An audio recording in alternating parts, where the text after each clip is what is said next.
This podcast is brought to you in part by ChoiceRealtyConnect.com. Whether you're buying or selling a home, condo, or any type of property, trust Amanda to help match you with up to 3 top agents in your area.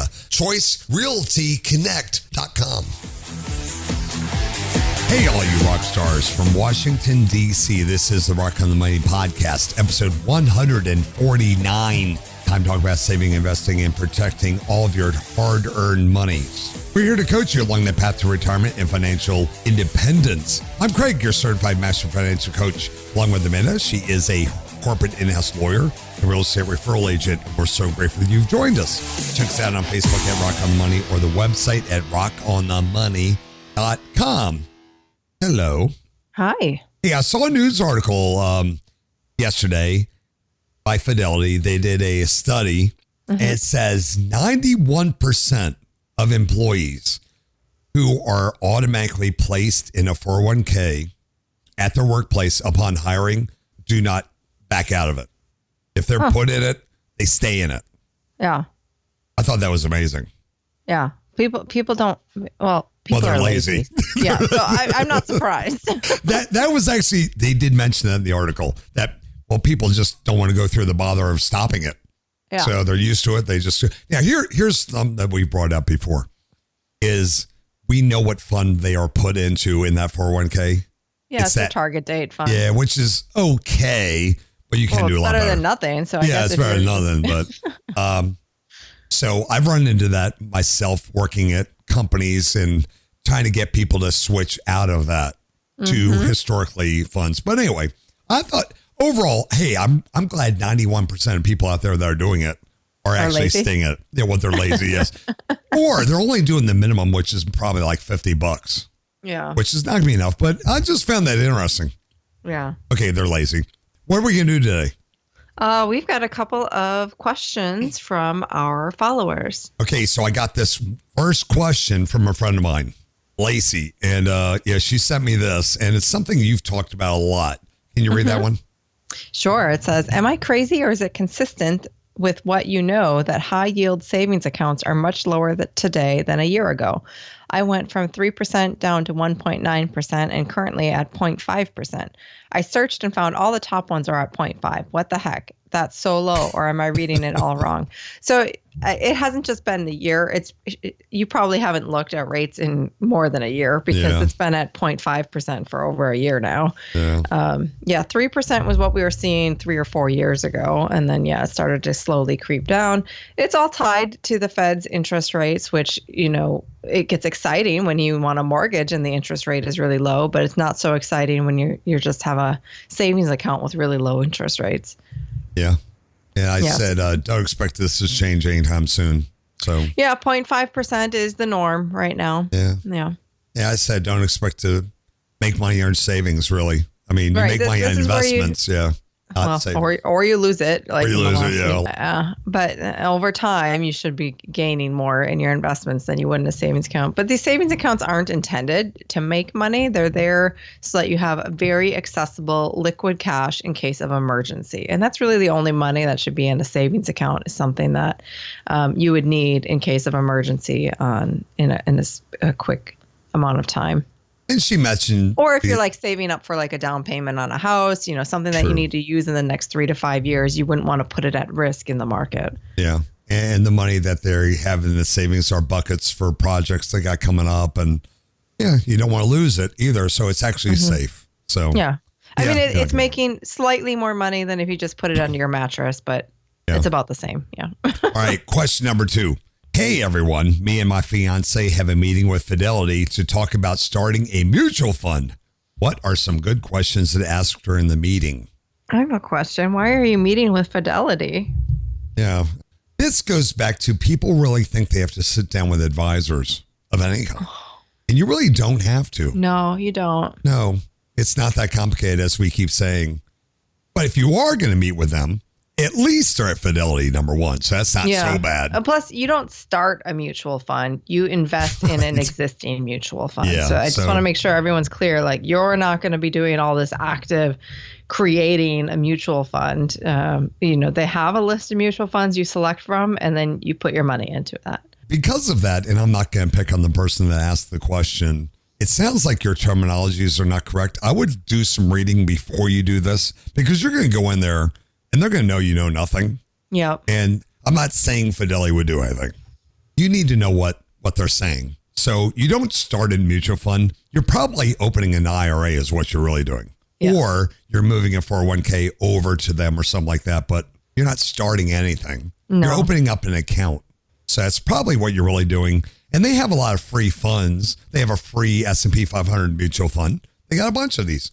And that's the place that we like to start, an S&P 500 mutual fund or anything better. Yeah, but you certainly don't need to meet with anyone to do that. You can open an IRA on their website within minutes, and then you can put your money in it and then allocate it all to the S&P 500 fund, and you're done in 5 minutes. You don't need to drive anywhere. You don't need to schedule an appointment. It's really that simple. That's it. So let's go back to the question, though. If this person insists on sitting down and meeting with someone at Fidelity, what are some good questions? I don't even know what kind of questions I would ask, because it is really just that simple. But Craig, do you have any thoughts? I would ask, which is that free S&P 500 mutual fund you have? There you go. And I want to put all my money in that and open up my IRA, and which is $6,000, or if you have a spouse, more than that. But I would start with that. That would be the only question, which you can, like you said, I can go to the website and do it myself. Yeah. It's not scary. It's I would actually just much easier. Make sure you're not paying this person any fees for what you can be doing for free. Yeah. And I just want to make one more clarification. When we say the S&P 500 index fund, that's not a mutual fund. That is an ETF. Right. Do you want to say more about ETFs, Craig? Yeah. Electronic trading funds, you can buy them like stocks, where you can jump in and out, which I don't want you to do. I want you to get in and leave it there. But if you don't have the ability at your workplace to get into a mutual fund in a 401k at your or 457 or 403b, which may have a mutual fund based on the S&P 500, the ETFs are mutual funds, but they're treated like stocks. So you can jump in and out of them all day long. I don't want you doing that. Yeah, don't do that. Don't do that. Don't do that. The whole idea of these index funds, you ride them when they're down and you ride them when they're high, but you keep putting money in there. So whenever you have low days with the mutual fund, you're buying on the cheap. You're getting it on sale. And from that, you will catapult higher later on when the fund goes higher. Because what has happened over the history of the stock market with the S&P 500 index? What does it do? It just keeps going up. It always goes up. I know you're a lawyer, but yeah, it historically has always gone up. If we lose the S&P 500 index, which is America's top 500 companies, we got bigger problems in America. And Fidelity's 500 index is FXAIX. There it is. That's the call symbol. If you just want to put your money in, if you're purchasing a stock, that is the ticker for the Fidelity 500 index fund. As soon as you said it, popped right back in my head. FXAIX. Yep. And you want to pick that or anything that outperforms that consistently over time, which is only maybe down to 20 or 30% of the funds they have available. Mm-hmm. Yeah. Not many funds can beat the S&P 500 index. It's proven. Not many. This isn't you and I, our idea. This is proven. It's facts. Yeah. Anyway. Hey, let's take a quick break and we'll come back with more. You're listening to Rock on the Money.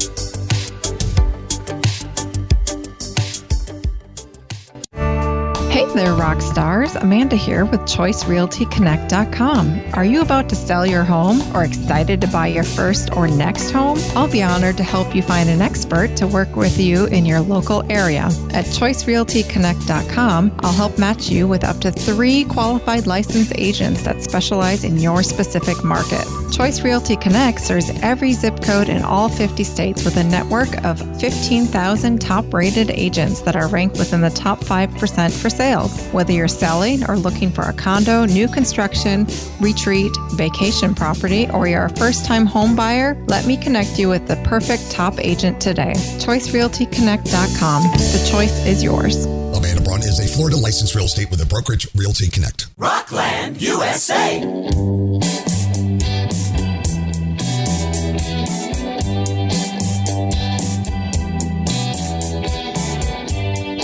Welcome back to Rock on the Money with Amanda and Craig. We have a page on Facebook, Amanda. Facebook.com/Rock on the Money, and a group that you can join as well. We do things in there. So come join it. And also the website. Things. Yeah, we do things. I know it's not super active. We do things, yeah. You know what's funny about our group compared to all the other money groups on Facebook is that, well, because of what we teach, you're really not supposed to be changing anything. Right. So there's really not much else to say. Yeah. It's like, I mean, we steer people that way. We talk about budgeting and other things like that, about financial literacy. But overall, it's, hey, these are the funds you pick and leave them alone. Quit touching it. Yes. And we win and we lose. And right now, Amanda, I'm not doing so well this year. You're probably doing well this year. You're probably not doing well this month. Yeah, it was actually this month. Yeah. So it's a good thing we had a good year last year. So it all evens out. I think you're having a good year this year, too. It's just if you're anything like me, this week wiped out the last 6 weeks of gains. Didn't we just talk about the last episode where I get spooky? If I see things going down, I won't look at it. So now I'm in the phase where I don't look at it. Yeah. You don't want to look at it. Yeah, I'll wait till January. Like whatever. But I try to keep a perspective because I start to feel like, really sick about losing all that money and what. Then I go and I broaden the perspective and I look at, well, where am I compared to the beginning of this year? And then I say, it's still a huge gain and it's still more than the 8% that would be a great gain for the year. So calm down. So we're not going to have our 70% increase this year like we... Yeah, I don't think so. No, I'm not. Maybe 30. Yeah, I'm not. All right. Question number 3. Can you read? Yeah. Starting in May, when I finished grad school, my parents and I agreed that I will then be on my own for all expenses like rent, groceries, etc. What account should I start putting some money in for when that day comes? Just basic savings one with my bank? Yes. The answer is yes. Also, good for you that your parents have been floating you for so long. I mean, finishing grad school, that means you're in your mid to late 20s. Yeah. And they've been supporting. And I love how they say, we have agreed. I wonder how much of that was the parents saying, hey, look, this is the end of the line. Yeah, it's time for us to enjoy our own money now. Yeah. Yeah. So, just basic savings. Online would be preferred.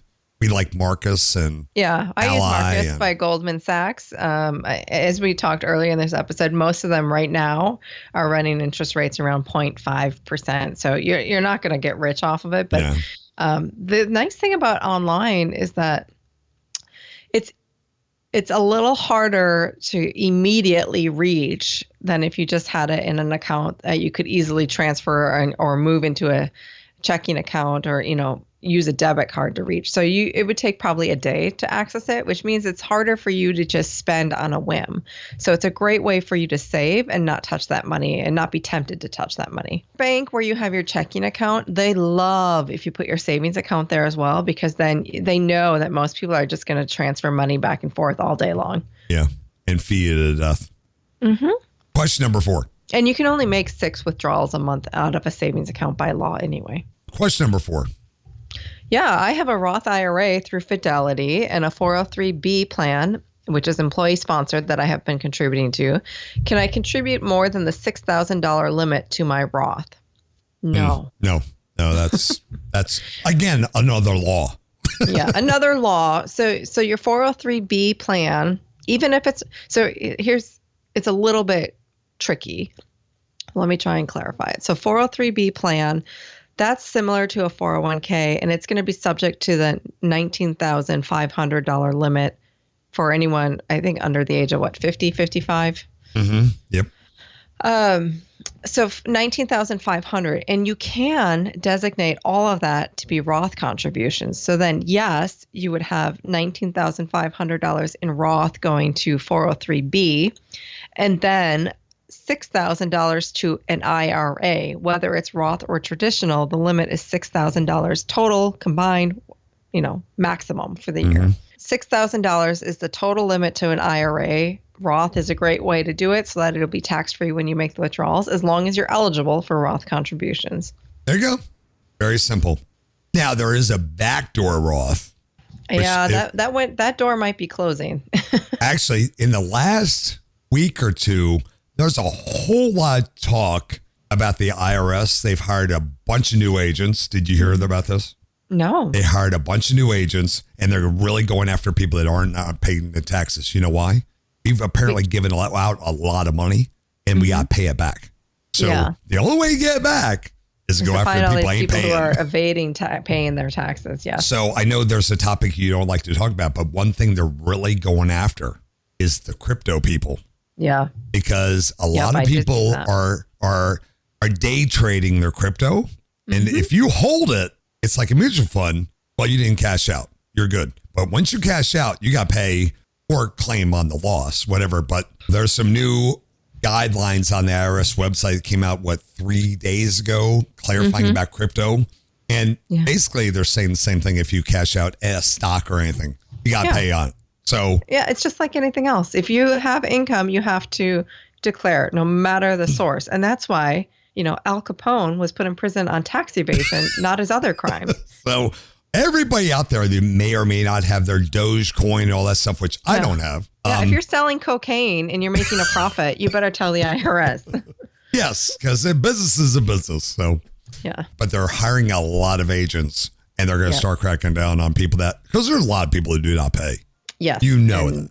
People are fudging a lot. So it's going to be interesting next year. Yeah. And not only are there fines and penalties, but there are criminal penalties as well, like jail time.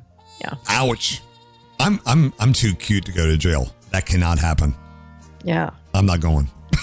All right. Anyway, I thought that was interesting. All right. Thank you so much, Amanda. You can find Amanda on Instagram and Twitter at Agile Amanda. And you can find me on all of your favorite social media platforms at Rockland USA. Don't forget to check out the website and subscribe to the podcast. All the links are right there on the front page, rockonthemoney.com. Please subscribe and leave comments to our podcast on Apple, Google, Spotify, or even your favorite app that you got right there on your phone. Those help us out a lot. If you're ever looking for a specific topic or content that we've produced over time, just go to the website and in the search bar, just type in your topic, be it 401k, stimulus check, or anything, and everything comes right up for you. We have so much gratitude that you've taken the time out of your day to listen to our podcast while you're walking, driving, traveling, or whatever you're doing. Please send us an email. Let us know how you're doing out there. Podcast and do not reflect the views of any company, affiliates, or advertisers. Investments or strategies mentioned in the show may not be suitable for you. Before acting on any information in the show, you should consider whether it is suitable for your particular circumstances and strongly consider seeking advice from your own financial or investment advisor.